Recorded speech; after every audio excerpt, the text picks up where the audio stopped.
esta noche pues vamos a hablar un tema bastante interesante. El tema de esta noche es conocidos de Dios. Amén. Conocidos de Dios.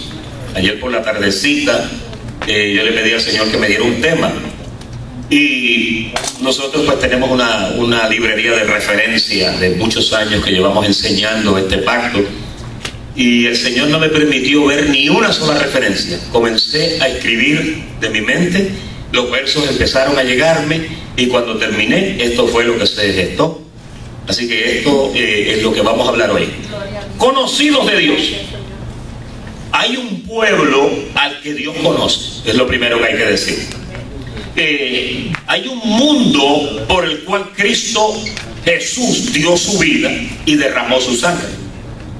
Cuando usted lee la palabra, en todo momento usted comienza a ver que Dios habla de su pueblo. ¿Lo han leído? Mi pueblo esto, mi pueblo aquello, ese es mi pueblo, estos son mis hijos. Gracias, Moisés apareció por acá. Y el Señor habla de un grupo que es su pueblo. Ahora fíjense, en la teología que se conoce hoy día, se piensa y se cree que todo el mundo puede ser hijo de Dios. Eso es lo que hasta los otros días, vamos a decir 25 años atrás, yo lo entendía de esa forma. Se habla de que el Señor, pues Dios, todos somos hijos de Dios. ¿Se ha oído esa expresión que dicen todos somos hijos de Dios? Sin embargo, a medida que comenzamos a estudiar la Escritura, nos damos cuenta de que Dios tiene hijos, pero hay otros que están aquí en el mundo con los hijos de Dios que no son hijos de Dios. Y eso es algo que nos conmueve.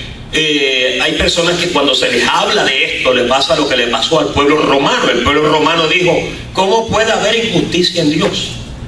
Y el apóstol Pablo tuvo que abordar esas preguntas capciosas que implicaban y decían que cómo es posible que Dios ame a algunos y a otros no los ame.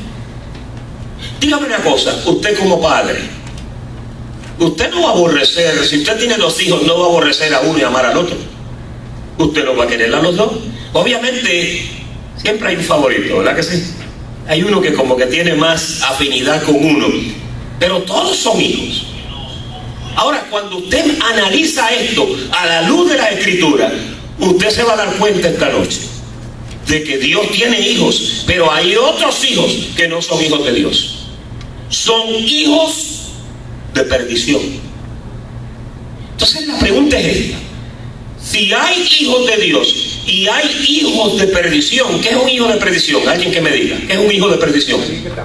Un hijo que nació para perderse, ¿sí o no? Ok, ahora la pregunta al final. Pero entonces el asunto es este: si hay hijos de perdición, hay que entonces entender unas verdades para poder aceptar eso. Porque hay personas que dicen, ¿cómo? Usted ha oído gente que dicen, ¿cómo es posible que Dios permita tanto sufrimiento? ¿Lo ha oído? ¿Cómo es posible que ese niño esté sufriendo? ¿Por qué Dios permite eso? Y la gente le quiere echar la culpa de todo a Dios.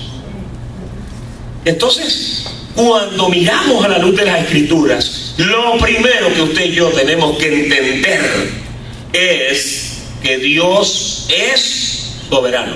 Amén. Diga, Dios es soberano. Dios es soberano. Soberano significa que Él hace como Él quiere. Amén. Lo que quiere. Amén. Y cuando quiere. Amén. A Dios nadie le puede decir, ¿qué haces? ¿Por qué estás haciendo esto? Nadie. Hay un verso en Eclesiastés, creo que está, que dice, ¿quién le dirá al rey qué haces? Nadie se atreve a decirle eso al rey, porque ahí mismo pierde la cabeza. Ahora, en la palabra de Dios, como estaba diciendo, siempre vemos indicaciones de que hay un pueblo, un grupo de personas a quien Dios llama, oiga esto, Dios llama los suyos. ¿Te viene un verso a la mente? Por ejemplo, cuando Él dijo, a los suyos vino, Juan 1, y los suyos no le recibieron.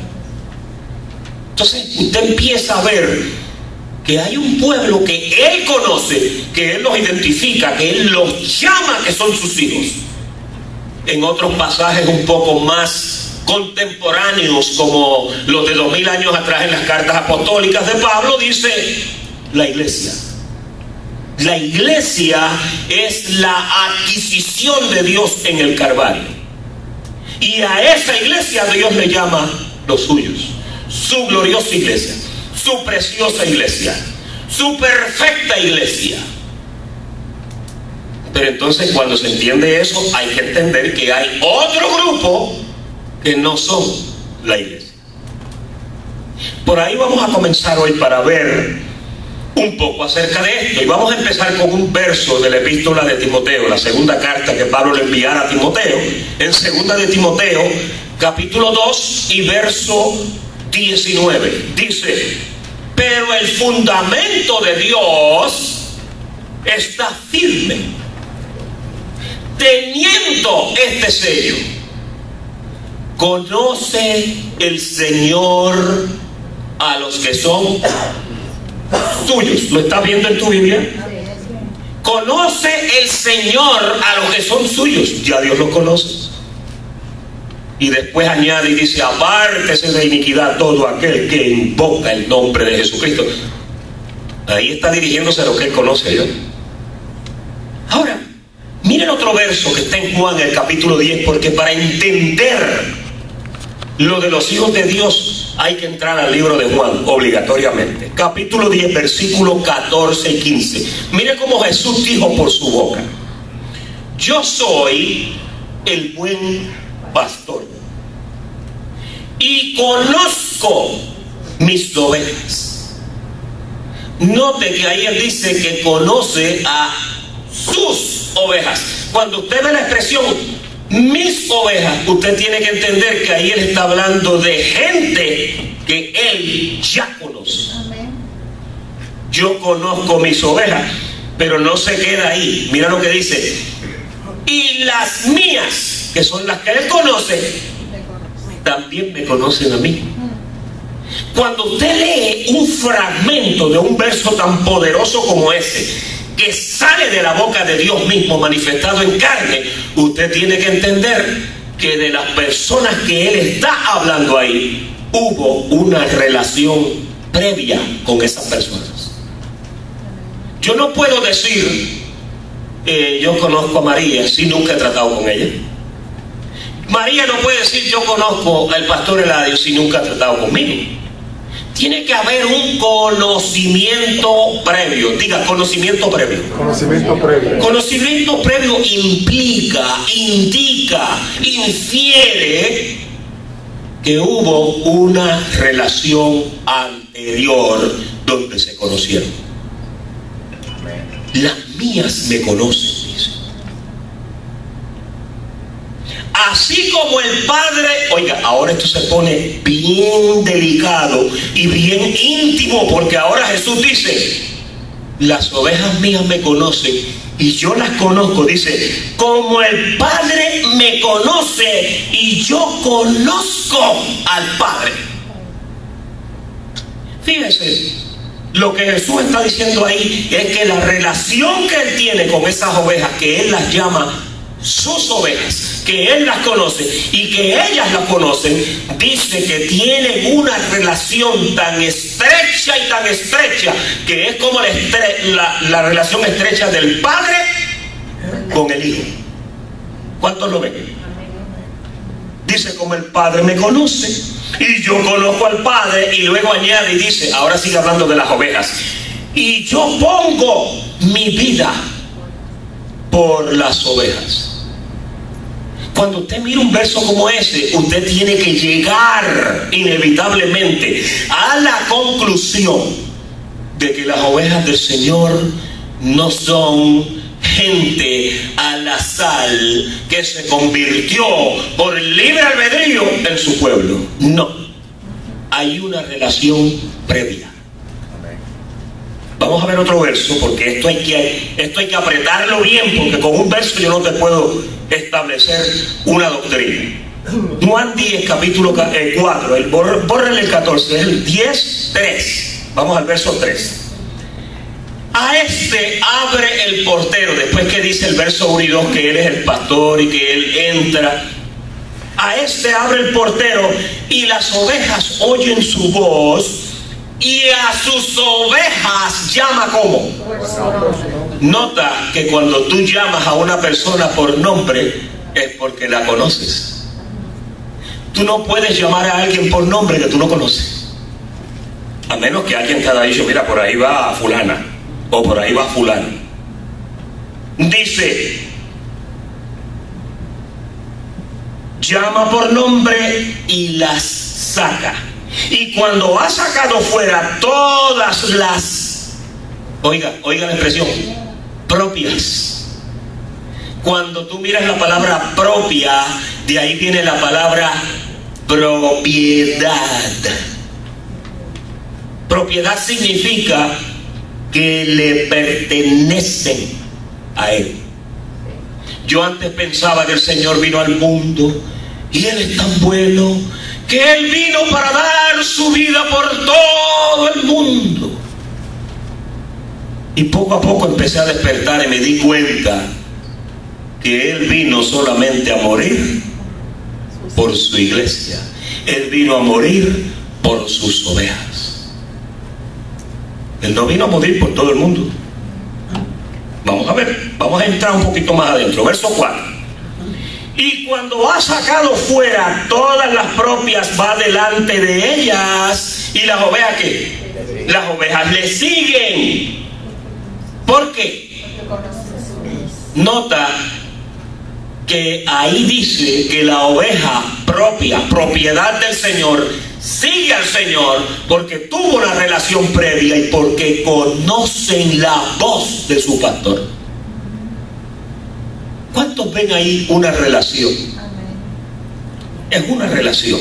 Vamos a ver el renglón número 2, porque esto es un estudio sencillo y a esto no lo podemos matillar mucho porque vas a salir sin cabeza de aquí. La parte 2 es: Dios habla de los que no son de Él. Primero vimos que Dios conoce a los suyos. Ahora vamos a ver que Dios habla de los que no son de Él, porque esto nos ayuda a aclarar que no todos los que están en el mundo son hijos de Dios. ¿Ok? Vamos a ver el primer verso. Juan capítulo 10, versículo 26. Dice, 25, perdón. Jesús le respondió: os lo he dicho y no creéis. Las obras que yo hago en nombre de mi Padre, ellas dan testimonio de mí. Ese es el verso 25. Ahora, mira el 26. Pero vosotros no creéis, ¿por qué? Yo se lo puse subrayado en su panfleto. No sois de mis ovejas, como os he dicho. ¿Qué está diciendo el Señor ahí? Estaba hablando con un grupo específico de personas que no lo podían escuchar porque sencillamente no eran de sus ovejas. Vamos a ver otro verso que aplaca esto un poco más. Versículo 27. Mis ovejas. Mire dónde aparece ese verso, porque después que habla de unos que no lo podían escuchar porque no eran de sus ovejas, en el 27 aclara y dice: mis ovejas oyen mi voz y yo las conozco y me siguen. Mira el verso 28. Y yo les doy vida eterna y no perecerán jamás, ni nadie las arrebatará de mi mano. Ahora viene el 29. Mira qué interesante esto, porque ahora te dice de dónde vinieron esas ovejas. Queremos establecer y dejar claro meridianamente que las ovejas del Señor no se hicieron hijos de Dios aquí abajo. Cuando usted llegó aquí, ya usted era conocido por Dios desde antes de la fundación del mundo. Amén. Y eso lo vamos a ver más adelante. Dice: mi Padre, ¿qué? Mi Padre que me las dio. O sea, estas ovejas no vinieron al azar del libre albedrío. Mi Padre que me las dio es mayor que todos y nadie las puede arrebatar de la mano de mi Padre. Lo que usted tiene que ver en este verso es que cada oveja que pertenece al Señor no puede perderse jamás. No puede perderse. Hay gente que piensa que la salvación es un chaleco. Hoy estoy salvo, me estoy portando bien, mañana me porto mal, ¡bum!, me quité el chaleco y me perdí. Pasado me arrepiento y lloro delante del Señor, hago un pacto nuevo de fe con Él, vuelvo y me pongo el chaleco y estoy salvo otra vez. Pero después el viernes llegó la fiesta y ya me quité el chaleco otra vez.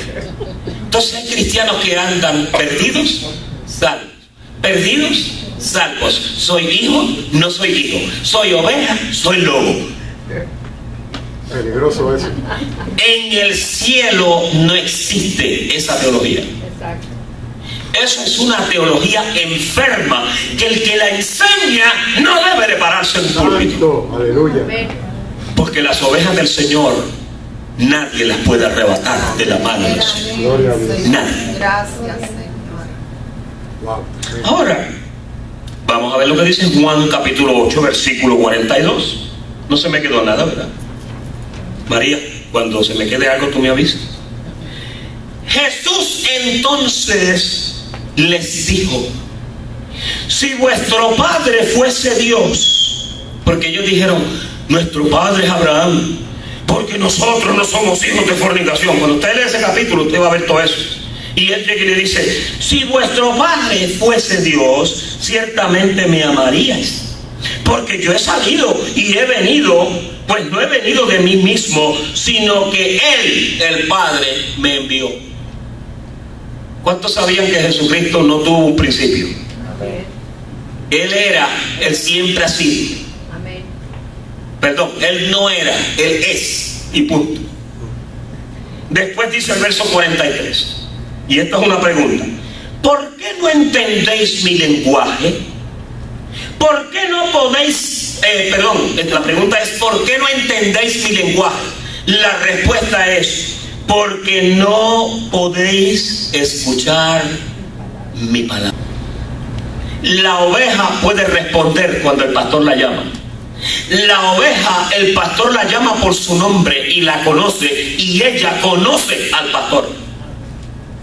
Pero esta gente, este grupito en específico, oiga, dice: ¿por qué no podéis entender mi lenguaje? Porque no podéis escuchar mi palabra. Por eso es que no me pueden entender. Mira el verso 44, que este es el verso que vuela la cabeza. Vosotros sois, ¿de quién? De vuestro padre el diablo, y a los deseos de vuestro padre queréis hacer. Y ya aquí hay un detalle bien importante que usted, Iglesia de Jesucristo, no puede pasar por alto. Hasta ahora hemos aprendido que hay hijos de Dios, hay ovejas de Dios, hay gente que fue conocida desde antes de la fundación del mundo, pero ahora Jesús por su boca aquí dice: vosotros sois de vuestro padre. Hay que llegar a la conclusión entonces que aquí hay hijos de Dios y aquí hay, ¿te atreves a decirlo? Hijos del diablo.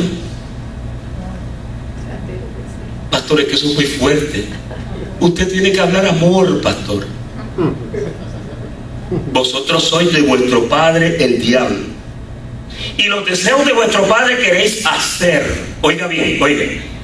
Él ha sido homicida desde el principio y no ha permanecido en la verdad. ¿Por qué?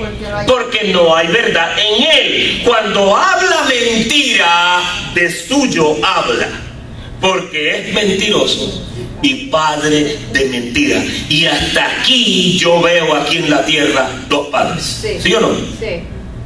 Hay un padre que es el padre de las luces, el padre de las ovejas, pero hay otro padre que tiene unos hijos aquí que son hijos de él. Así es.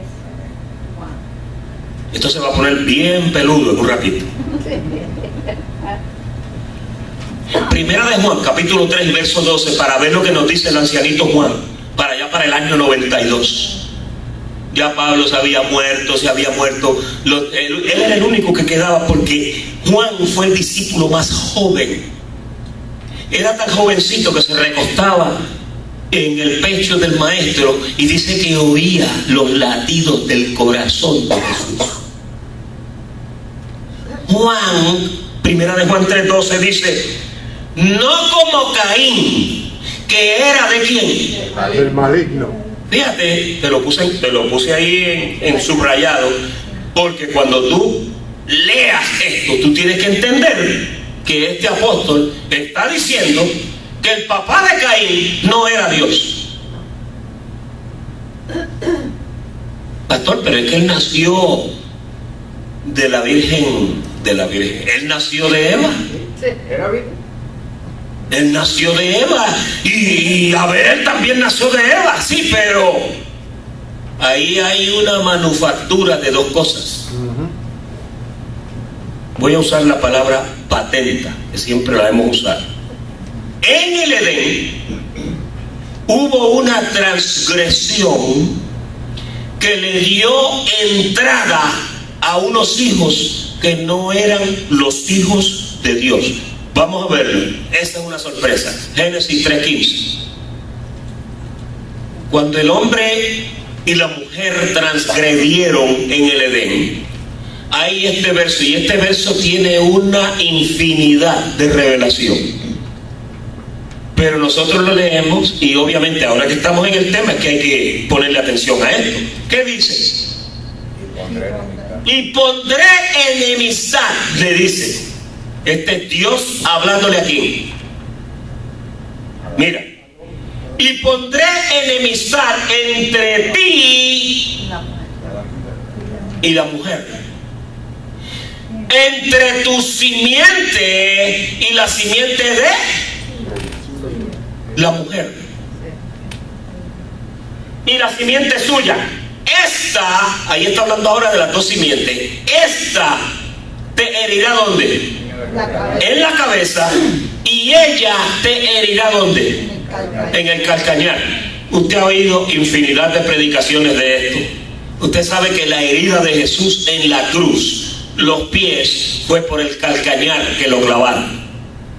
El calcañar es ese hueso chiquito que está detrás del talón. Hay un espacio, por ahí cabe un clavo. ¿Ok? Nuestros hermanos católicos pintaron a Jesucristo, yo lo acabo de ver allá en la Capilla Sixtina, ponen dos pies uno encima del otro y un clavo en el medio. No es así. A él lo clavaron por el calcañar. Hay una pintura, que no me acuerdo quién la hizo, donde él está en un madero, y en ese madero uno de los pies de Jesús está en este lado y el otro pie en el otro, y un clavo lo pasa por el calcañar en cada pie. De acuerdo a lo que dice aquí, así fue como lo crucificaron. Ahora, oiga bien, ahí está hablando de la crucifixión, pero ahí también está hablando de la muerte de ese padre de los hijos de perdición, que en Génesis, cuando Moisés escribió esto, lo ilustró. Dígalo, ilustró. Lo ilustró con una serpiente. Usted y yo sabemos que las serpientes no hablan. En el reino animal, la serpiente es el único animal de toda la fauna que no tiene cuerdas vocales. ¿Usted sabe cómo hace la serpiente? ¿Cuántos la han oído? Hacen, porque no pueden proferir palabras. Entonces, hoy no vamos a hablar de esto, pero tenemos que llegar a la conclusión que esa serpiente no era una serpiente, sino que ahí había otro asunto que no lo vamos a discutir hoy. Y yo sé que tú quisieras que lo discutiéramos, pero no lo vamos a discutir. Lo que vamos a sacar de esos versos es que ahí hay una simiente que es de Dios que la hirieron en el calcañar, y hay otra simiente que no es de Dios. Esas son las dos simientes, y esa es la escena del crimen, donde por primera vez en la tierra aparecen dos simientes, habladas por la misma boca de Dios. ¿Ok? Ahí te dejo con eso. Te vas a quedar esperando, pero no te voy a decir nada más. Ahora, vamos al tercer renglón, que es: Dios habla de los hijos de perdición. Vamos a ver esto. Juan capítulo 17 otra vez, versículo 12. Cuando estaba con ellos, dice Jesús, cuando oraba por y con sus discípulos, yo los guardaba en tu nombre. A los que me diste, que eran 11, yo los guardé, y ninguno de ellos se perdió, sino ¿quién? ¿Cuántos apóstoles había? ¿Cuántos discípulos? 12. ¿Cuántos discípulos aquí el Señor guardó? 11. Había uno que estaba con ellos, desgraciadamente era el tesorero.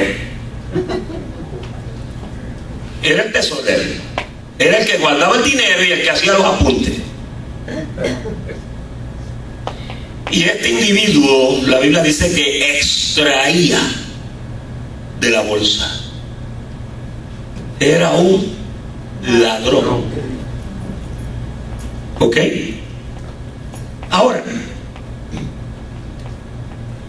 de los que me diste ninguno se perdió, sino el hijo de perdición, para que la escritura se cumpliese. ¿Por qué? Cuando usted busca esto, miren, en los salmos se habla de Judas como loco. En los salmos dice que a la familia de Judas le cayó una maldición tan horrible encima. Una vez Jesús, hablando de Judas, dijo: es necesario que el Hijo del Hombre sea entregado, pero ¡ay de aquel por quien el Hijo del Hombre sea entregado! Bueno le fuera a ese hombre no haber nacido. Y cuando usted lee el Salmo, ¡ay Dios mío! Quizá lo has leído. Dice: agóbiales la espalda para siempre. Y con Judas, bueno, si usted quiere saber lo que pasó con Judas, léase en su casa el capítulo 18 de Jeremías, que aquí tampoco lo vamos a discutir, para que usted vea que Dios llevó a Jeremías a casa del alfarero, y allí le enseñó la muerte de Judas, la formación de Judas, la destrucción de Judas, porque Judas era un hijo de perdición. Y Dios lo tenía que tener allí, porque una cochinada como la que hizo Judas, Dios no podía poner a un hijo de él para que hiciera eso. Y estas son las cositas que la sopa está buena hasta que te tragas un pedacito de eso, ¿verdad? Pues ese pedacito como que es duro tragarse. Pero los 12 estuvieron con Jesús, pero uno no era. Y ahí por su boca Jesús dice: de lo que me diste ninguno se perdió, sino ¿quién se perdió? El hijo de perdición. Lo de Judas fue tan desastroso que cuando se ahorcó, Pedro parece que andaba por allí, y dice que cuando la soga aló el cuerpo, dice que el cuerpo se partió en 2 pedazos y se le derramaron todas las entrañas. Y había salmos que hablaba de eso también. Hay una muerte que se parece un poquito a la de Judas y fue la de Jezabel. Los perros las defecaron, hicieron otras cosas, pero el detalle es que Judas no era. Estos de Juan 8:44 no eran. Caín no era. ¿Se dan cuenta, hermanos? Hay hijos de Dios, hay ovejas del Señor, pero hay hijos de perdición. Vamos a ver a Hechos 1:25 para ver cómo Pedro habla por su boca de Judas. Dice: y orando, esto fue cuando estaban haciendo la selección para escoger al apóstol o discípulo número 12 para que reemplazara a Judas. No sé a quién fue que se le ocurrió esa idea. Era una idea pésima. ¿Sabe por qué? Porque el que tenía que reemplazar a los 12 era el apóstol Pablo. Una vez por su boca él dijo: a mí, que soy el más pequeño de todos ellos, a mí me consideraron como un abortivo a lo último. El último apóstol era Pablo. Pero allí escogieron a Matías, echaron suerte, dice, tiraron el topo y echaron suerte. mire lo que el apóstol Pedro dice por su boca. Y oraron, dijeron: tú, Señor, que conoces los corazones de todos, muestra cuál de estos dos has escogido. Y estaban echando suerte. Verso 25. Para que tome la parte de este ministerio y apostolado de que cayó Judas por transgresión. ¿Para qué? ¿Qué dice tu panfleto? ¿Para qué? Pedro de Judas dice: para que se fuera a su propio lugar. Hay veces que yo quiero preguntar: ¿cuál era ese lugar? Parece que no era un lugar muy bueno, ¿viste? Una vez Jesús se le acercó a Judas y le dijo: lo que vas a hacer, hazlo pronto. Hay una versión, creo que es la Pechita, dice: lo que vas a hacer, hazlo más pronto. Porque ya Jesús no lo aguantaba. Un día en una cena Jesús dijo: de cierto os digo que entre vosotros hay uno que es diablo. ¿Lo dijo o no lo dijo?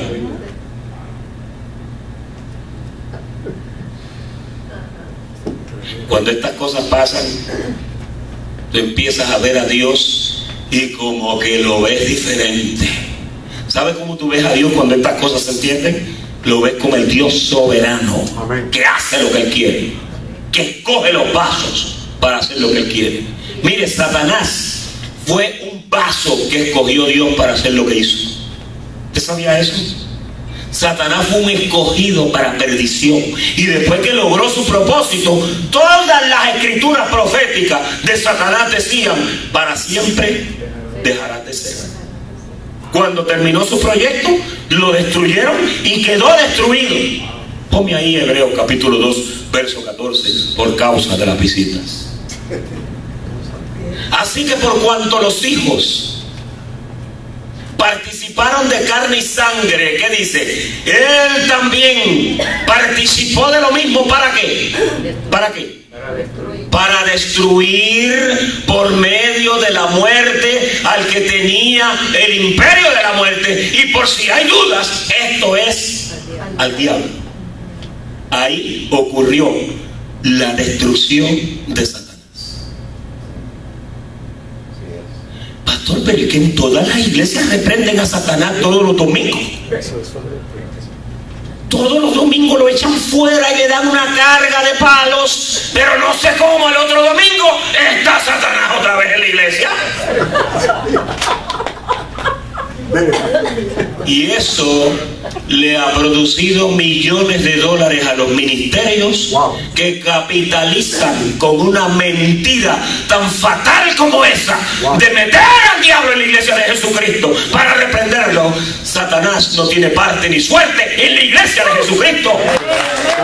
Jesús dijo por su boca: ni las mismas puertas del infierno prevalecerán contra la poderosa iglesia de Jesucristo. Pero ese jueguito a las religiones le encanta. Oh, voy para que el pastor ore por mí y me libere. Una vez había un pastor orando por un endemoniado y ora por el endemoniado y te reprendo y te reprendo. Y llevaban media hora y ya el pastor tenía calor y le dijo a un diácono: tráeme una Coca-Cola. Y el endemoniado dijo: tráeme una también a mí porque esto va para largo. Ese jueguito de estar echándole la culpa al diablo. Exacto. El diablo ya fue destruido 2000 y pico de años atrás en la cruz del Calvario. Iglesia de Jesucristo, despierta y deja de estar jugando esos jueguitos. Y pienso que yo también tengo el Espíritu de Dios. Amén. Romanos capítulo 9, verso 22. Agárrate bien ahora. Wow. ¿Y qué? Le dice Pablo a los romanos, porque aquí en Roma habían pensadores, ¿oíste? Yo estuve en Roma y en cada esquina hay una estatua de alguien que fue famoso allí. Un pecho ahí, un busto, fulano de tal, el pensador fulano de tal. Y ellos querían una explicación para todo. Y aquí Pablo en su sermón les dice: ¿y qué si Dios queriendo mostrar su ira y hacer notorio su poder, oiga, soportó con mucha paciencia ¿a qué? A los vasos de ira preparados ¿para qué? Los hijos de perdición son vasos de ira que han sido preparados para destrucción. ¿Cuántos entienden eso? Dice, preparados para destrucción, y para hacer notorias las riquezas de su gloria, las mostró para, aquí están las ovejas, para los vasos de misericordia que Él preparó, ¿de cuándo? De antemano para gloria, a los cuales también ha llamado. Esto es, ¿a quién? A nosotros, a la iglesia, no solo de los judíos, sino también de los gentiles. Aquí hay dos simientes en la tierra. Aquí hay ovejas y aquí hay lobos. Las ovejas son vasos de misericordia que Él ha preparado de antemano para gloria, y los hijos de perdición son vasos de ira que Dios preparó para eventualmente destruirlos. ¿Vieron al final? Para los hermanos del web, saludos a los hermanos de California, saludos a los hermanos de Buenos Aires, Argentina, saludos a los hermanos de España. Espero que estén disfrutando de esta plática. Parte 4. Rasgos de los hijos de perdición. Vamos a hablar un poquito ahora de cuáles son las cosas que identifican a esta simiente del diablo. Vamos a ver. Segunda de Tesalonicenses capítulo 2 y versículo 3 dice: nadie os engañe en ninguna manera, porque no vendrá sin que antes venga la apostasía y se manifieste el hombre de pecado, que es ¿quién? El hijo de perdición, el cual, oiga, estos son los rasgos, se opone y se levanta contra todo lo que se llama Dios o es objeto de culto. Al hijo de perdición no le gusta glorificar a Dios. Al hijo de perdición no le gusta cuando tú alabas a tu creador. El hijo de perdición no le gusta eso. Hay hijos de perdición que si tú los metes en una iglesia entran y traen una nube con rayos y relámpagos y truenos y murciélagos dándole vuelta. El hijo de perdición no le gusta eso. Tanto, oiga, y esta es la parte que a mí me preocupa, se siente en el templo de Dios como Dios haciéndose pasar por Dios. Están colados como estaba Judas entre los 12. Una vez Jesús por su boca dijo: no todo el que me dice Señor, Señor, porque es que no todos son. Juan, que tiene unas palabras bien lindas que dice: salieron de nosotros porque no eran de nosotros, porque si hubiesen sido de nosotros hubiesen permanecido con nosotros. Esto es para que se sepa que no todos los que están con nosotros son de nosotros. Amén. Mira otro verso, Judas 1 versículo 4. Porque algunos hombres han entrado como encubiertamente, los que, oiga, se lo puse subrayado en su panfleto, los que desde antes habían sido destinados para esta condenación, son hijos de perdición, hombres impíos. ¿Y qué hacen esos impíos? Convierten en libertinaje la gracia de nuestro Dios. Y yo sé que cuando tú escuchaste gracia, le metiste el clavo y subiste a 90 millas, ¿sí o no? Hasta que chocaste con una pared y te diste cuenta que los hijos de Dios no pueden hacer lo que les da la gana. Todo te es lícito, pero no todo te conviene. Todo te es permitido, pero no todo te va a salir bien. El hijo de Dios sirve a Dios de corazón, alaba a Dios de corazón, permanece en el Señor porque sabe que es del Señor. Pero hay gente que está sentada en las iglesias porque el pastor los tiene asustados con el diablo, los tiene asustados con los demonios, los tiene asustados con que la bestia te va a llevar. Pero todos ustedes que están sentados aquí saben que ustedes están salvos para siempre, ¿sí o no? Aleluya. Y el hecho de que tú sabes que estás salvo no te dice: me voy por ahí a vivir como me da la gana. No puedes. Oh, Señor. Ahorita te lo voy a probar. No puedes. Amén. Segunda de Pedro, capítulo 2 y verso 12. Oiga, este es un Pedro renovado. Cuando Pedro escribió esta carta, había leído casi todas las epístolas del apóstol Pablo, que es el apóstol de la gracia. Y Pedro dice, pero estos, hablando mal de cosas que no entienden, oiga las expresiones que Dios usa, que Pedro usa para referirse a ellos, como animales irracionales, nacidos ¿para qué? Para presa y ¿para qué más? Para condenación. Hombres impíos que, oye, pero es que perecerán en su propia perdición, recibiendo el galardón de su injusticia, ya que tienen por delicia el gozar de deleites cada día. El hijo de perdición lo que le gusta es el deleite mundanal y no se acuerda de Dios. El hijo de Dios puede caer de vez en cuando en un pachangón de esos, pero es cuestión de tiempo. Te va a pasar como al hijo pródigo, que dice que en un momento volvió en sí y dijo, me tengo que ir de aquí porque yo no soy de aquí, volveré a casa de mi padre. Amén. No parece un estudio esto, ¿verdad? Estos son inmundicias y manchas, quienes aún mientras comen con vosotros se recrean en sus errores. Parece que ya Pedro había desarrollado un ojo clínico, porque se le metían en las asambleas y los veía como los veía Jesús. Bueno, una vez Jesús estaba sentado con los discípulos y dijo, levantaos y vámonos de aquí, porque ahí viene el príncipe de este mundo y él nada tiene conmigo. Vio al diablo que venía. Todavía no lo habían destruido, obviamente. Si tú ves al diablo hasta en la sopa, tienes que hacerte un chequeo, porque a Satanás ya lo destruyeron en la cruz del Calvario. Lo que necesitas es conocimiento, lo que necesitas es despertar y sentarte en una iglesia donde el pastor no te engañe y no te robe tu dinero, sino que te diga la verdad. Amén. Santo Dios, aleluya. Gloria a Dios. Mira el verso 14. Tremendo. Tienen los ojos llenos de adulterio, no se sacian de pecar, ese es el hijo de perdición, seducen a las almas inconstantes, tienen el corazón habituado a la codicia y son ¿qué? Libres de maldición. Pastor, entonces es fácil conocerlo. No necesariamente, porque hay ovejas del Señor que parecen puros lobos.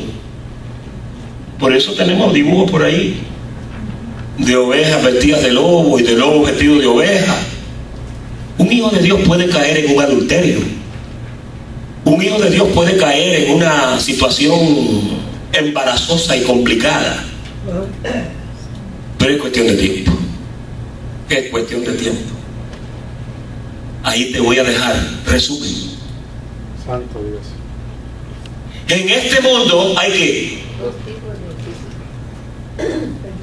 dos tipos de hijos: hijos de perdición y hijos de salvación. Los hijos de Dios, oye, pudieran comportarse como hijos de perdición. Puede pasar. Cuestión de tiempo, de que maduren, de que vayan aprendiendo, pero cuando lo entiendan, se van a apartar de eso y van a caminar en la verdad. El hijo de perdición se mete en la iglesia y parece oveja. No creas que todos los que van a la iglesia son hijos de Dios. El pastor que no sabe esto está frito. ¡Frito! ¿Cómo es posible? El hermano fulano que... Una vez a Jesús le dijeron, Jesús, maestro bueno. Espera, un momentito, espera. Bueno aquí no es ninguno, dijo. Bueno es mi Padre que está en los cielos. Amén. ¿Por qué me llamas bueno? Por eso fue que Pablo le dijo a Timoteo, ten cuidado de ti mismo, le dijo. Porque si tú no te cuidas, tú puedes caer en cualquier cochinada de esta de los hijos de perdición. ¿O sí? Pero cuando tu mente está clara, tú sirves al Señor porque eres hijo y porque le amas. Tú no estás aquí porque te metieron miedo con el diablo. Tú no estás aquí porque te dijeron que te podía llevar un demonio. No, eso todo ya pasó. Ya no hay más diablo, no hay más demonio. Todo eso pasó. Aquí el único diablo somos tú y yo cuando no andamos en el espíritu. Wow. Si tú quieres ver al diablo, mírate en el espejo. Wow. Todas las mañanas tú lo ves, lo afeitas y lo arreglas. Y si no te cuidas, te lleva enredado. ¿Sabes por qué? Porque, ponme allá primera de Pedro, capítulo 3, verso 21, por causa de las visitas.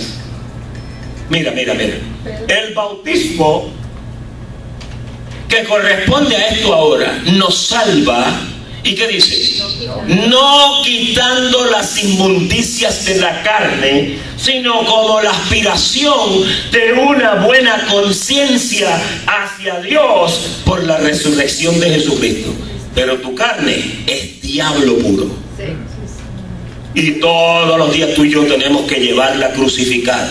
Pablo decía: haced morir lo terrenal en vosotros, ten cuidado de ti mismo, no te dejes llevar por esto, no reine el pecado en vuestro cuerpo mortal todo el tiempo, porque es que tú andas con el diablo. Tú eres un santo inmundo. Tú eres un predestinado salvo viviendo en un cuerpo que es el mismo diablo. Y la pelea que tú tienes no es contra el diablo, es contra lo que el diablo hizo en tu cuerpo y en tu mente.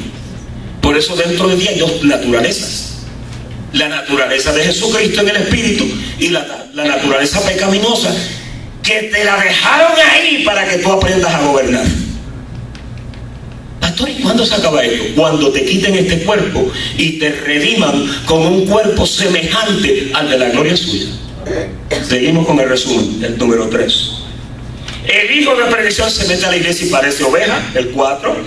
El hijo de Dios peca. Oye, este es importante. Peca, pero no puede permanecer en el pecado porque la simiente de Dios está en él. Ponme ahí a primera de Juan, está en el esquema.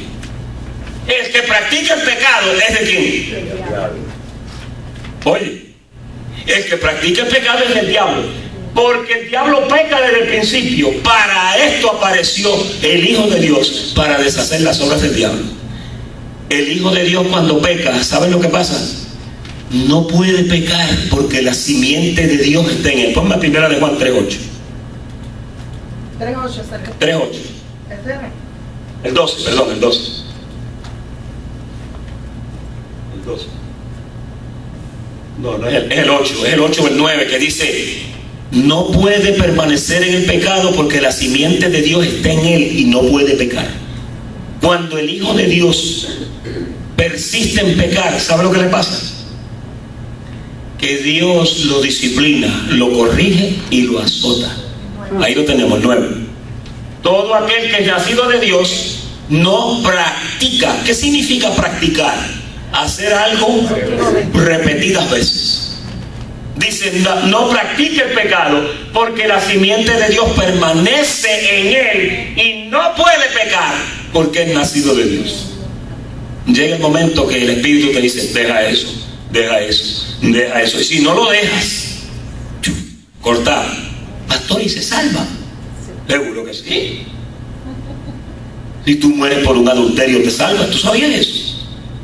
No, pastor. Primera de Corintios 5:5. Por causa de las visitas. Este era un muchacho que estaba enredado con la madrastra. Y entonces Pablo dijo: miren, el tal se ha entregado a Satanás para la destrucción de la carne, a fin de que ¿qué? A fin de que el espíritu sea salvo en el día del Señor. Si tú pecas, pau contigo. Si tú insistes en pecar, Dios te va a disciplinar. Si no dejas de pecar, por ahí viene la patiflaca a llevarte. Te sacan del cuerpo. Y cuando te saquen del cuerpo, ¿saben lo que pasa? Pierdes la recompensa. Porque la salvación no se pierde, pero la recompensa sí. ¿Ok? En otra ocasión te hablamos de eso. Este es el estudio Conocidos de Dios. Gracias por la atención prestada. Gracias a los hermanos de Facebook Live. El panfleto está ahí en la liga para que lo tengan y lo estudien. Y muchas gracias a todos en esta noche.